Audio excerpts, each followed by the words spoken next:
hai mai sentito del macete flow? Salgo sul palco col mitragliatore Shure, proiettato come Shakur. Girava voce che son morto in tour. La fama distruttiva tipo Sex Pistols. La truffa più bella dopo quella di Cristo. Parlami all'orecchio buono, ricordami quale sono. In mezzo a questi timorati in fila per il perdono.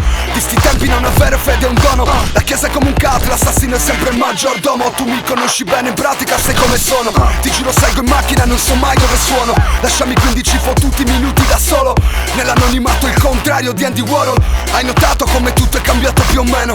Sei talento nel canto, non c'è andare a Sanremo. Per mano di qualcuno esposti agli scandali. Ci troveremo a 30 anni gonfi di psicofarmaci. Dio mi parla nel sonno, dice dividi le masse. Conquista la folla come Russell Crowe.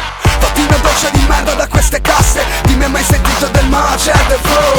Se bastasse una sola canzone per dirti quanto è inutile andare in un talent show, si potrebbe chiamarla per nome come Macete Flow.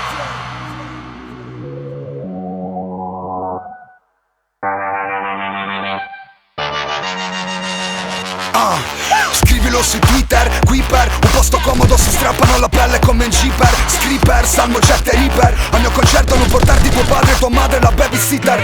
Tua figlia quando canta è una gallina, s'ha fatto i capelli fluo. Con la vicina ha fatto un duo. Sogna tra le stelle del pop. Carichiamo questa troia sulla via del talent show. Siamo in cerca di attenzioni, spesso chi le trova finisce a fare i conti con amore e psiche come Canova. Se la fama ti ingoia, fai sì che il nome tuo ricordi sempre presente anche dopo che tiri le cuoia. La situazione odierna è che siamo freddi dietro schermate con meno contatto della scherma. E se ti addormenti tra le mani della folla, ti regalano il successo quando succede, crolla.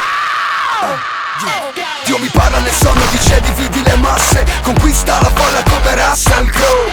Fatti una doccia di merda da queste casse. Dimmi hai mai sentito del macete flow?